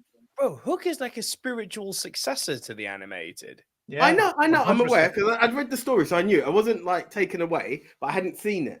But from what I'd seen in the books, those animated books, it just brought the magic of Neverland to life. It just felt so real. And again, going back to it being the spiritual successor and all the stuff that we talk about, each person playing their role so well. Each actor looked like what you pictured from the animated film. You know, Dustin Hoffman looked like Hook. Oh God. Hopkins looks like not Hopkins, sorry, oh God, Hoskins, that's the one. I'm blanking there. Look like Smee, you know. Even Julia Roberts is Tinkerbell. Everyone done it, and then by the time Robin Williams becomes Peter Pan again, you're like, he does look like. Gosh, this is it. This is what Peter Pan looks like growing up. It gives you such emotion, and that's what I love about this film. Like, to me, when you picture Robin Williams, this is just it. Just has to like jump in there. Yeah, do not watch Peter and Wendy. Then you will, based on everything you've just said, you will despise this new movie. Don't. The kid. Yeah, I'm with you, Matt. Top film. Dude, top film. The kid they've got playing Peter in this new movie. It's not the kid's fault. It's how he was directed, obviously. But yeah, you know, Peter in the animated movie was very confident, hyper confident. I would argue that when you watch it as a kid, you aspire to be like him. When you watch it as an adult, you think he's an annoying little sod. 100%, yeah, confident, right? But you know, Wendy was kind of a damsel in distress, but also, you know, had a motherly vibe and sure of herself. I don't know what they were smoking when they wrote Peter and Wendy, but Peter's like, it's like if Hugh Grant could fly. Oh well, well, you know, we could, I suppose. It's like, this isn't Peter. What are you doing? That's not on. That's not on. It just doesn't. It doesn't feel Peter Pan even hearing it. No. Yeah, I just did it. If you're that clumsy and like shy and retiring, why would you even leave Neverland? Like, come on, stop it. That's what I'm saying. It just doesn't sound right. Awful. It also has. Sorry, go on. Wendy's just spends the whole movie, and this is so atypical of what Disney are doing at the moment because, you know, they're ticking the box, the woke box. Wendy literally just spends the whole movie bashing boys. That's literally all it is. It's just boys are bad, boys are disgusting, boys are evil. Shut up, I get it. You don't like men. We got it. Did Phoebe write it by any chance? Oh, you seen this video or you? if you jump on TikTok now, the hatred I have got for that video. What? Really? Oh, dude. People need to get a life. Instagram is like safe space. Like people are allowed to have an opinion and you disagree. Even Twitter is a relatively safe space if you harvest the right community. Oh my God, TikTok is like the freaking savannah, mate. There've been lions hunting you there. Like, really? Jesus. Dude, I'm glad public enemy number one on there at the moment. Rob asked me ages and ages ago because I tried to do most of the social media for Bigger Movie Pod. He's like, "Oh, we're gonna do TikTok." I was like, "Don't." I was like, "I don't want to be on camera. I don't want to be on camera." And he was like, "Oh, but we get loads of new." I was like, "Nah, I'm not doing it." I was like, "Have you seen some of the stuff?" I was like, "You've seen some of the stuff that got in there." And again, you look at some of the comments, and you're just like, "Oh, I can't." I don't have a filter with that sort of stuff where I would just reply straight away, like, this is what I think, because what you're saying is rubbish. And you think I'm different? Yeah, I don't know. It's just like, people are just idiots, aren't they? Dude, I just made a harmless comment, which was the comment about the CGI and, you know, people saying it's live action, and I'm like, stop saying live action. It's photorealism. It's not. But because I said Jungle Book, but this is in reference to Bambi, right? Yeah. I was like, you know, Bambi isn't going to be live action. It's going to be photoreal, just like they did with the Jungle Book, just like they did with the Lion King. Oh my God, because of the fact that I said Jungle Book, people jumped on it. Neil Settee was real. I'm like, yes, he was. Thank you. He was the only thing that was real. But the animals were... Do you know what the follow-up to that was, AJ? No. Actually, they shot a lot of it on location. Don't talk about stuff you don't know about. Read a book. I'm like, you literally are too stupid to argue with. Sometimes that's the best. I just leave those kind of comments. So enjoy. People generally think that Disney have spoken to Peter and gone, yeah, you'd be right if I was shooting a reindeer, wouldn't you, or a deer, wouldn't you? You'd be right with that, wouldn't you? And they've gone, oh yeah, if it's for a film, yeah, of course you can. Do whatever you want, man. And I called someone. Even if you did a retake, just shoot another one. It's fine. Yeah. We've got loads out back. That's fine. I called someone bro on Twitter. Not even like not even condescendingly. I was like, bro, come on, what are we doing here? Oh, here we go. I know what's going to come. I don't know what you mean. ... in quotation marks, bro. I'm like, oh, what is bro offensive now? Oh Jesus, go to war and have something to worry about. Seriously. Oh dear. On a positive note, in Hook, I do think it's got one of the best introductions to a villain ever. Like that bit where he's obviously sharpening his hook. Oh, that whole bit, I was like, oh, what's going to happen here? And then you see him, you're like, oh god, I don't no, thank you. I'm running the other way. Just when he comes out doing when all the I know. crew going, hook, there's a hook, and he's doing that thing with his hands, and it's like so good, dude's so intimidating, good. man. And the bit where he like stamps the bottom bit and the red carpet comes out on the stairs, I was like, oh, so good. Yeah, top. So good. It is very, very good. What was your two? AJ, what's R2? Our number 2 is a punch from earlier, because we are now about to show you the world. Yes, we are talking about Robin Williams as the genie in Aladdin. Mm-hmm. Yeah. There are like a trifecta of growing up when it comes to Robin Williams. Hook, Jumanji, and this one, Aladdin. And as much as he's not visually seen, his voice, and you can picture this man still bringing it to life, you know, he just makes it happen. The genie, like a story about a title character such as Aladdin, you want to follow that, but he just brings the genie to life so much that the focus is the genie in this film. Do you know what I mean? Like you get it, you get 3 wishes, and what becomes of the prince? No, it's the genie story through and through, and it's because of the way he does it. The songs, the energy behind it all, just makes you think pure gold. You know, it's who he is, it's what he does, and it was just one of the greatest moments I think growing up. And it's one of those childhood memories I think of nostalgia, being able to say I was lucky enough to go to the cinema to see this and just enjoying the absolute every minute of it was pure gold. I would have loved to have seen this at the cinema. I'm so jealous. Oh, mate, I did. I'm pretty sure I did. Did you? I'm pretty sure I did. Yeah, no, this was special. It's you know, for any doubt of how good Robin Williams is, watch Aladdin 2, which is not a bad movie, but oh my god, Dan Castellaneta, you are not Robin Williams. Yeah. Oh my god. And then go and watch Aladdin 3, which is actually not a great movie, but is elevated because Robin returns. Interesting. I don't think I've seen Aladdin 3. Yeah. No, it's all right. Aladdin and the King of Thieves. It's all right. Okay. Why did you not do the second one but did the third one? Was it scheduling or money, or was it fallout? Was it with Disney? Oh no, I think I remember seeing something like that actually. And that's a shame because again, did Aladdin 3. Because again, imagine if he was in Aladdin 2. How much that would what Aladdin 2 could have been. Return of Jafar is a good movie, you know. That's actually one of Disney's good animated sequels. But my 100%. It's Robin. Yeah, Return of Jafar is one of the few sequels you can put, put a hand up and say, yeah, I enjoy that. I enjoy that one. Yeah, Return of Jafar is tops. His voice work though is just out of this world. Just freaking crazy. Nuts. And again, I'm gonna sound so sad, but I do not care. When I was at school, my brother will tell you this, I used to do so many different voices with him, and it's because I was practicing my Robin voices, as I used to call it when I was younger. So I used to try off different voices and like do it all the time when I was at school. Like I would talk to the teachers and I'd do a different voice. They were like, Matt, well, what are you doing? It's funny, isn't it?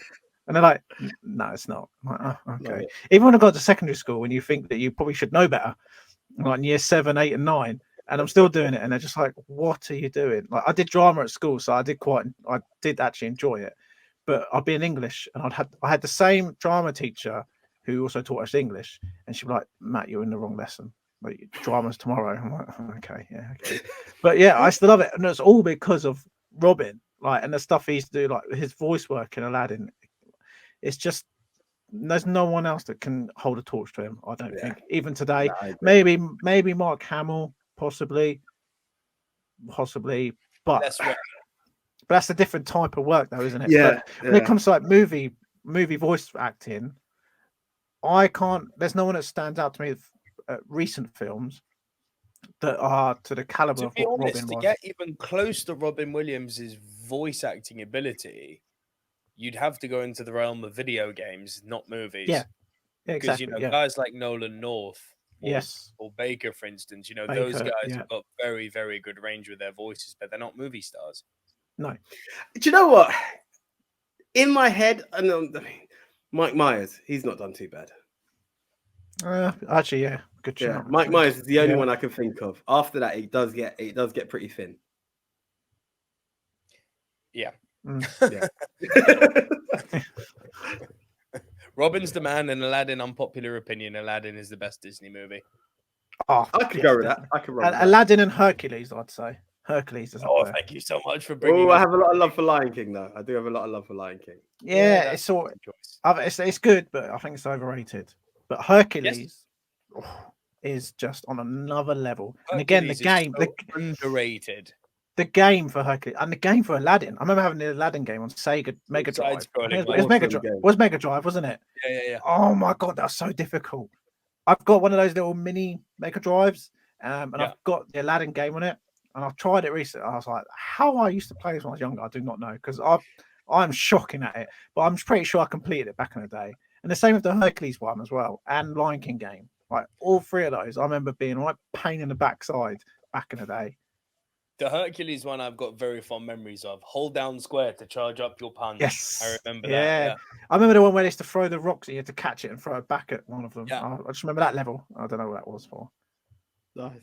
I'm so happy to hear you bring up Hercules, mate, for that's one of Disney's underappreciated. It is underrated. How is it underappreciated? It's so good.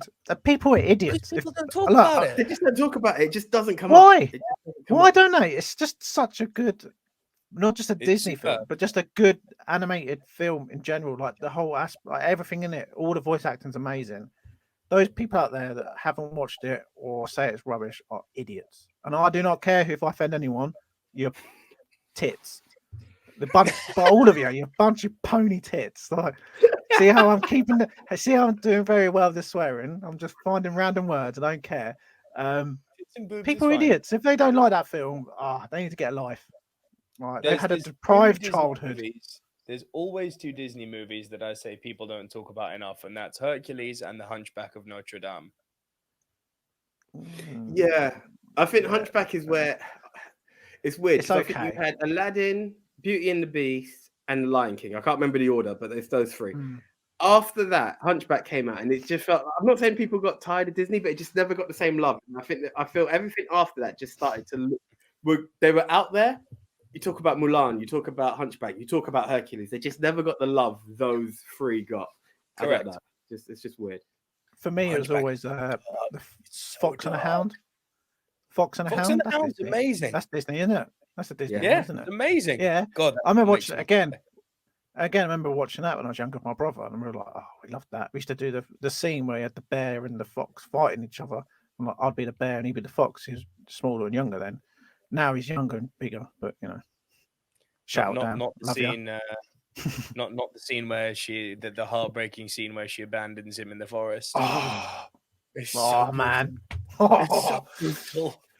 Do you know what? When I have kids, because I will do eventually, I'm going to have them sit there and watch all of these, because you need to watch that type of stuff to become an adult. Because if you don't watch those and see all that heartache, you're going to grow up thinking everything's all fine and dandy when it isn't. Kids, animals die, people die, Santa's not real. Get on with it. Bambi, Lion King, Fox and the Hound, back to back. Wow. Back to back. This is called Depression Day. So that's going to be that child is going to need some sort of therapy when they're older. That's for sure. It's okay. Mum's a therapist. I was going to say, Mum's got it covered. How did Daddy make you feel? Right, Matt, one thing I didn't ask you was hold on. That was our number 2. Is there a worst Robin Williams movie you can think of? A worst, as in like a bad one? Yeah. Not bad. What your least favorite? I don't know if this is gonna I don't care, but Night at the Museum, I think they are a big pile of horse, you know what I mean? Manure. I think they are awful, absolutely awful. And I remember when I watched them and he was in it, and I was like, obviously the scenes where he's in, again for nostalgia and because I love the guy, I was like, I'll give him a go. He's okay in them, but you can tell that he was struggling and he needed money. And that hurts so much. And I think that's what it is. When I watch them, I think to myself, at that point, I know that he was struggling quite a bit with like financially, wasn't he? So he was literally, he even said in an interview that he was literally taking any job whatsoever. I mean, when we get to our number one, I'll come up with a story that I heard about him. But Night Museum films are absolutely shocking. Absolutely shocking. Oh, I can't stand them. Fair enough. I can understand where you're going with that. Right. What are your guys' takes on those? Kind of similar to you. Like come again? Not dissimilar to Matt, to be honest. Yeah, it's not too far different. Like I could watch them. I was like, oh, Robin Williams is in this, and you could see that because of who he is and the way he elevated it. That by the second film they had to make the story more focused around him and stuff like that. But it's still just not great. It hurt to watch it. I could get that. Right. I don't know how much Nico will agree or disagree with me on this, but he agreed when I asked. In terms of a worse, I nearly went down the Popeye route, but I remember, I nearly agreed with it. I nearly just accepted it. But I remember, like yourself, Matt, watching it time and time again. This film, however, I remember watching it in the cinema and really enjoying it. VHS came out and I couldn't finish it. And that's why, to me, it was worse. I was just like, I really enjoyed it the first time, just wasn't that great after. And that is it come up? Yes. Yeah, a lot of people might be like, it was absolutely amazing. I remember thinking, especially with 90s kids, goo that bounces and comes to life. It seemed amazing. It seemed real fun. I remember having the VHS and I was just like, I'm bored. Yeah. And I just couldn't finish it. It's that whole Nickelodeon Gunge sort of era, isn't it? Yeah. Sort of kind of, like that was massive at the time. I remember watching the Nickelodeon Choice Awards, like the fact that still goes on today. Get your own back. Astounds me. Yeah. Get your own back. Throw people into a whole lot of it. And, But like yourself, like, I remember when I watched again when I was like younger, but I was still old enough to kind of appreciate films. And I think at the time I was like, oh, this is actually really funny. But then again, I watched it recently, so I watched it like a couple of days ago because I was thinking to myself, oh, that would definitely be on my list. Like, it's flubber. Like, everyone loves that. And then I watched it again. I was like, oh my god! Again, I was like, I'm turning this. Yeah. As much as it pains me to do, it is a shock. Like I couldn't even understand. I was like, how did I enjoy this when I was younger? Like, I must have been I'm stupid now, but back then I must have been a right idiot. Like how? That's just the premise of it is just so stupid, and I get it because it's a kids' film, but it's just. There's shocking. a part of me that feels that the first time watching it, it's Robin Williams that sells it because you're like, oh, it's a Robin Williams movie. You got Gunge that comes alive. It's that. The second time you're like, oh, it was awesome. You're like, not even Robin can save this. Bless him. Yeah, bless him indeed. And with that, we are over to Matt's number one. So again, obviously this was difficult, but again, I've got another prop, which some viewers will definitely have never have seen one of these before in their lifetime. So my number one is Mrs. Doubtfire on VHS. Look at that. Winner. Look at that. Inside, look at that. It's all nice and tidy and clean. I went around with my parents the other day, went up in the loft, and I was like, you've got this on VHS, haven't you? And I was like, yeah, somewhere. Took me ages to find it. No, I didn't really. I got my mum to find it for me, and she got it straight away. But inside, look at that. Inside, look, it's got like other films. Advertisement. Look at that. Teenage Mutant Ninja Turtles. What else is in here? Actually, I see another Robin Williams film there. Home Alone. Yeah, Toys is in there. The Star Wars I couldn't care less about. That's probably going to pee a lot of people off, but Star Wars more like Star Wars. Star Wars more like I can't stand that heap of rubbish. But is that the entire franchise or a particular like just all? I couldn't care less. I understand that they're iconic films and they have iconic scenes and iconic characters, but pew pew pew pew. That does nothing for me. Sorry, couldn't care less. I get so much hate for it, and I really, me and Rob are pretty similar. Right, we're both exactly the same. Darren loves it. So Darren, one of our old presenters on Big Movie Pop, he's obsessed with Star Wars.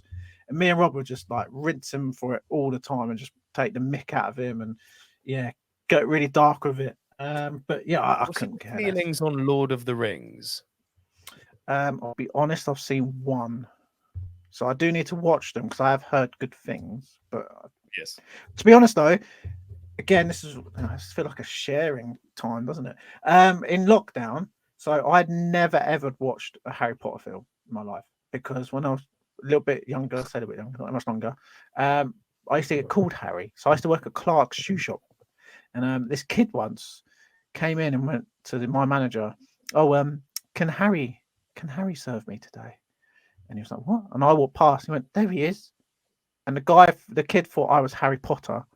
So for years I was called Harry at Clark's because I worked in the kids department. And then all of a sudden these other kids were like, "Oh my god, that's Harry Potter serving that kid." So then they would wait, and I used to have a queue of people. They were like, "Oh, I want to be served by Harry Potter," and I was like, "Oh man, guys, good for me because I get commission out of it." So I was loving it. I was like, all this commission I'm getting, that's brilliant. But yeah, I used to get called Harry for a long time. But yeah, would have taken you over Daniel Radcliffe any day of the week, mate. Oh, you just make me moist. I can say the moist, can't I? Yeah, I can say that on here, can't I? Yeah. But yeah, moist, this film, I'm telling you now, is I'm doing very well not to swear, but it's freaking amazing. I don't care what people say. This is definitely my number one. Literally, when I was growing up, I think I watched that on repeat so many times. My brother would tell you, my mum would tell you, they used to get sick of me. Like, what do you want to watch? Miss Doubtfire. No, we can't watch that. Okay, watch Hook then instead. It was either one of the two. And literally, like, I remember watching it and I believed everything in it. Like, watching it now, you know for a fact, there's no way that anyone could be fooled with someone like Robin Williams dressed up as a woman like that. Again, you can be very careful what you say, I know. But I believed it. I was like, yeah, like, that's so realistic. Look how realistic he looked. He looks like an old lady. Like, just the whole aspect of it. I was like, and the reason why he does it for me, again, that end monologue. Robin Williams is great with his monologue, but that end monologue where he talks about family, doesn't matter what family you have. Like, if you've got a mum, two mums, two dads, separate mum, separate dad. Again, back in the time when that was filmed, no one was doing that. And for me, I think growing up, when I watched that, I knew for a fact that not every family is the same. And it's all because of this film. And I know it sounds so sad to say, but he shaped so much of my like ideology of like how I see things and how I see life. You just got to be positive about everything as much as you can. Yes, life is crap sometimes, like it is. But at the end of the day, you've got one life and you need to live it to the fullest. And watching that film, like, it just brings me so much joy. Like, there's so many iconic little scenes in it. Like the simple ones, like when he's hoovering and dancing to Dude Looks Like a Lady. And that song, it's just such a great song. And it's only great because of that film. If I'd heard that without being in the film, I probably wouldn't like it. But the fact that it resonates with that film for me makes me love Aerosmith as well. Like, there's just so many bits to it. Like, Pierce Brosnan's in it. Again, when you're older and you watch it again, you're like, bloody hell, that's Pierce Brosnan. That's James Bond.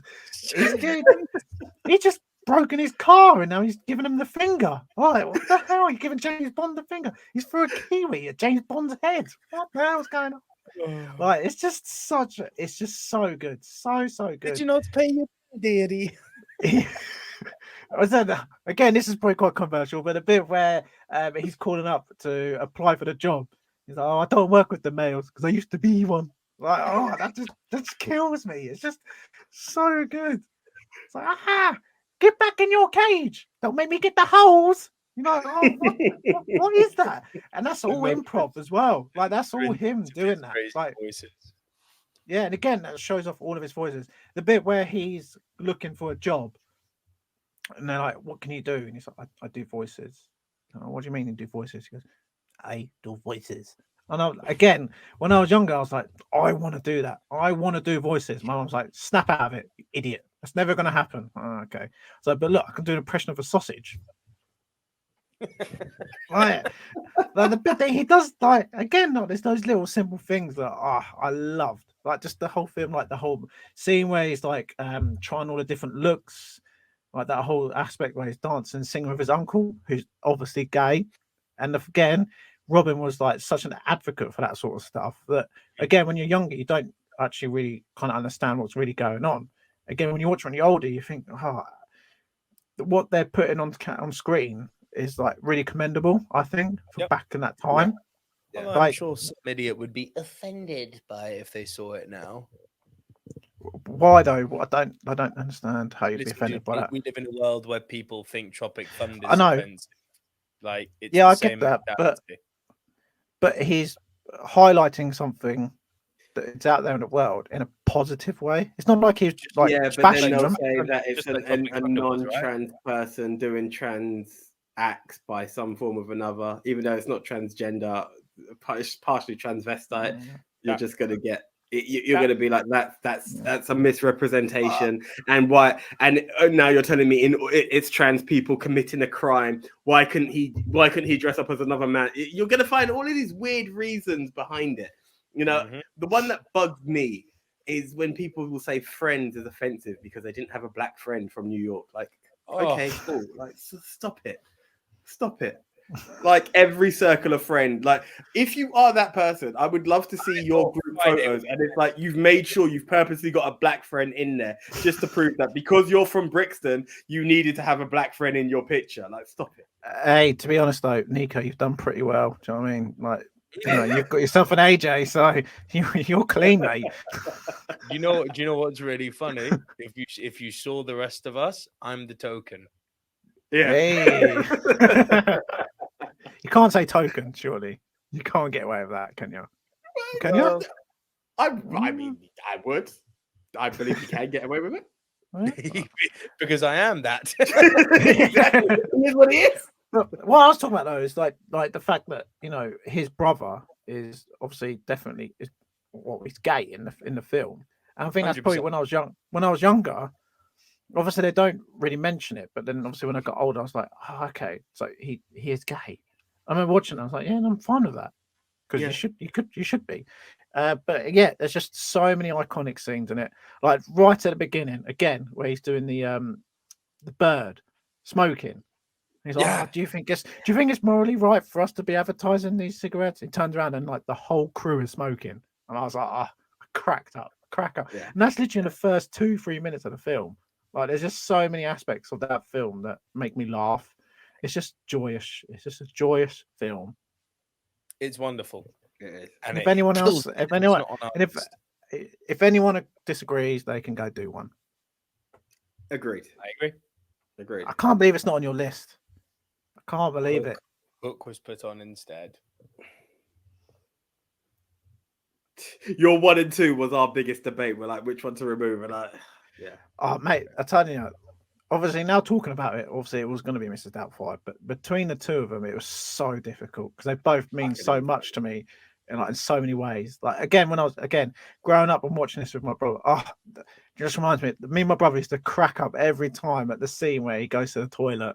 And the kid's like, he's a she, he's half man, half woman. You see that? Really? What they will say is being transphobic. That's the stuff that will stop people from watching. But it's just funny. It's comedy. But do you know what's classed as transphobic now? Anything? Ace Ventura. What?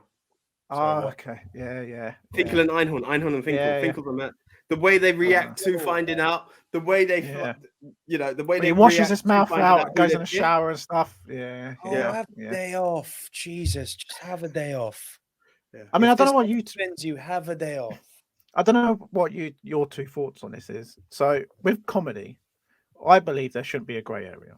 Like it's either a joke or it's not a joke. If it's a joke, it's a joke. Like you don't mean it. Like I've seen interviews with people where it's like they'll say like Ricky Gervais and what's his name, Frankie Boyle, Jim Jeffries. Like they always cut Jimmy Carr. They always cut very very close, obviously to it. But at the end of the day, it's a joke. Like they don't mean it. Like just they're not going out to offend, they're going out to entertain by having a platform to talk about the things the rest of us can't, therefore it makes it that much funnier. It's not harming anyone. And it's Do you know the funny thing about it is, you can't laugh at 9 out of 10 of my jokes, but this one thing happens to offend you. Now I'm cancelled. It's like, Yeah. But I find that the reason they even made them jokes is because of the way people got so sensitive out of it. Because if you just accepted it, like think of it, a lot of stuff that happened before, casual jokes went on and people allowed it, but people got so defensive. It's like, oh, that's triggered you. Now let me just, and one of the key things that I always say about comedy is it has an element of truth in it, So you being 100%. Triggered by this, let me just drop that grain of truth in such a way that you're going, yes, shut up. Like, what? And it's not being transphobic, not being racist, homophobic, anything in it when I say that. But it's just that small grain of truth that because you're so triggered by it, I'm going to trigger you more. And they've just dropped a fact of you're being stupid by being that triggered by people going, oh, you can't say this. You can't do that. Come on. Behave. Mm-hmm. Say again. Have a day off. Just relax. Yeah. All right. My number one. Our number one. Oh, yes. What's your number one? I think I know it's going to be. I mean, it's the punt from earlier. Oh. It's the one that won him his Oscar. Good Will Hunting. Playing Sean and giving, arguably, well, it's my favorite monologue ever, but it's one of the all-time greats. So if I asked you about art, you'd probably give me the skinny on every art book ever written. Michelangelo, you know a lot about him, life's work, political aspirations, him and the Pope, sexual orientation, the whole works, right? But I bet you can't tell me how it smells in the Sistine Chapel. And it goes on and on and on. And yeah, I'm amazed that Matt Damon had the maturity to write this when he did, because he's still so young. Yes. Right? But was he in his early 20s, wasn't he? Yeah. The role he wrote for Robin Williams, it really is. Oh, it's so heartbreaking. The whole, it's not your fault. It's not your fault. It's not your fault. He plays the therapist so goddamn well. Like, to help a troubled kid who's a super genius get through his grief. It's, it's hard for me to talk about because I've done my therapy and it hurts to see it being played out in front of me. And it's, I had a very just out of curiosity, was that part written for Robin? Yeah, it was. Yeah, makes a lot of sense. And you can tell.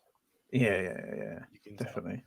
They only had one guy in mind when they were writing it, and a lot of people I've seen interviews where they've written parts and they had written them for him. Like, there's so many actors and like writers that did that and sent all of the stuff to him, and he was just like, "No, I can't. I've committed to doing this or committed to doing that." Sort of thing. And imagine the amount of work he would have done if he had taken every single one. Obviously, that's unrealistic and that wouldn't have happened. But it's weird to think that the roles that were written for him that he didn't do, is crazy.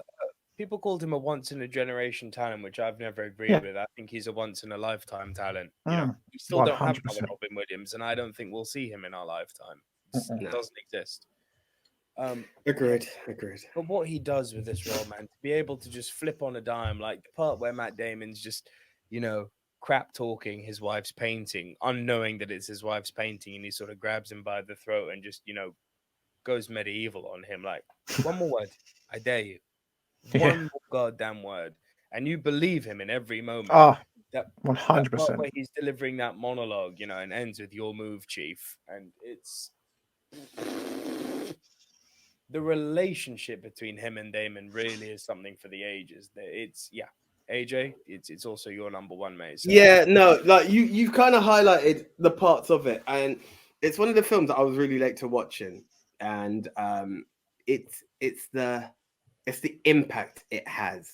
It's the smart Alec who knows it all, who feels like even this counselling, like, excuse me, you can't teach me anything, you can't show me anything, and the way he just keeps persisting. Excuse me, the way he keeps persisting and breaks it down and gives him life lessons. Like, as you know, one of the things my granddad always used to say was, you could be book smart, but you don't have common sense. And this is something very similar to that. It's that you can have all the knowledge of IQ for a classroom, but what life lessons do you have? Mm-hmm. What are your experiences? And I've worked with people like that as well. What's that? Sorry? I've worked with people like that. Like Yeah. when I was obviously being a store manager in Cambridge, you get loads of students come and apply for jobs, and you think, oh, they're gonna be the dogs, the bee's knees. They turn up, and you're like, where is your common sense? Like, you are the smartest person I think I've ever met in my life.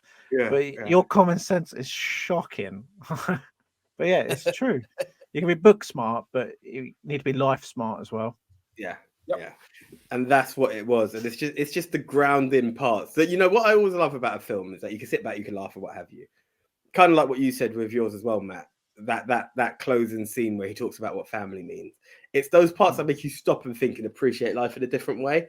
And Good Will Hunting delivers that for me. You have those moments when he says certain things, you're like, okay, I like that. That's what I think is a beauty behind that. It's just those life lessons that you could take away. A takeaway moment is what Good Will Hunting delivers, and that's what I really love about it. 100%. Completely agree on all that. So I have a suggestion then for the Rushmore gentlemen. Both our top twos? Oh, yeah. I'm happy with that. Yeah. Yeah. Nice and easy. I'm very happy with that because I feel we had them too low. So and not even on. So I knew you'd be happy with that. And there goes my lovely Birdcage, but hey ho. It's fine. Oh no. Yeah. No. Good Morning Vietnam. There goes this is a very good list though. It is. I don't think Hook should be in there, but I know it's 2 against 1 here.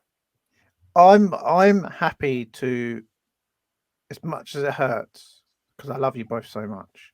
I'm happy to substitute Hook for Birdcage. Ooh. Because Birdcage is now more than I think about it, it should have been higher on my list. I'm a bit annoyed that it's not. So I'm happy if you two are happy. I just want to make you two happy. I just want to make you two happy. I'm happy. Is AJ happy? Because of how near and dear it is to you, as much as Hook means a lot to me, I shall grant it. I shall grant it. Yay! Let's do this. This is when the Birdcage absolutely plummets. Oh, do you know what? Now I'm stopping, and here goes a bit of a shake. What is it? Did we do Hook over Aladdin or Aladdin over Hook? Aladdin over Hook. Don't behave. Aladdin over Hook. Yeah. The Twitterverse and TikTok verse will be absolutely destroyed. That's not even a debate. Aladdin over Hook any day. Okay, all right. It just shows how much Hook means to me, but I permit it. Fair enough, brother, but no. Cool. Good? Locked? Yeah. All good. Yeah, let's just do it. Yeah, let's just do it. Ladies and gentlemen, the official movie Mount Rushmore of Robin Williams movies in no particular order. Matt, you want to do the bumping? Nah, you're good. You can do it. AJ, do the bumping. I have a child. Oh, thank you. Here we go. I don't even have the desk space for this. All right, let's use your chat. Deskgate. Yeah, Deskgate indeed. Oh, have you said the number? Okay. Oh, like I told you, I don't have space.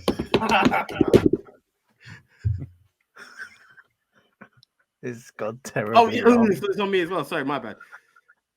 Aladdin. Our second entry is Mrs. Doubtfire. Our third entry is The Birdcage. I could say so much about your rhythm right now, but anyway. Go for it. Get cancelled. Do it. I beg you, please. I swear to you. You think TikTok's on there? Just let me call BT for you. Go for it. I triple dog dare you. Your rhythm is as bad as the Virgin. Oh shit. Our final entry into the top 10. No, our final entry into the Rushmore of Robin Williams movies is Good Will Hunting. That was good. Do you know what? I just realized we even left out Jumanji. Damn. Okay. It's because he did too many good ones. That's why. Yeah. That's exactly what it He is. legitimately did. This has actually been so difficult, and my anxiety for this list has been through the roof. So thank you very much. Matt, it's been great having you on. Just before we leave, anything you'd like to plug? Now's your time. Shoot. Listen to these guys more, but also come and listen to ours, Bigger Movie Pod. We're on all of the usual places. Instagram, even though Instagram's been a bit weird and it's not letting me upload photos, which is a bit strange. I think it's because I've taken the photos from online, but oh well, no one really goes on that much anyway. But yeah, listen to us on follow us on Instagram, Twitter, Facebook, all that sort of stuff. We have merch as well, as you can see up here. Yeah, just follow us and just listen to us. Let us know, give us feedback as well, even if it's rubbish. We want to know so we can. And I can't stress this enough, guys. Bigger Movie Pod, one of the best movie podcasts out there that isn't ours. But that is all from us this week, right here on Movie Mount Rushmore. We will be back next week celebrating the 4th of July. And yeah, AJ, I'll update you about that in a moment. Sorry, that's I know all good. That's all good. But before we do sign out, guys, do remember to head on over to @MovieMT Rushmore, where you can crown the best Robin Williams movie as judged with us and Bigger Movie Pod. And more importantly, head on over to We Love Movie Pods for you, fronted by good old JT, because that's who we're retweeting. And that is how you will crown the King of the King, best of best, and El Capitan, El Numero Uno. So until next time, I am the one, AJ Anthony Jordan. I'm Nicolero. And I'm Matt from Bigger Movie Pod. Hello! There you go, that's a bit better, wasn't it? See ya. See ya.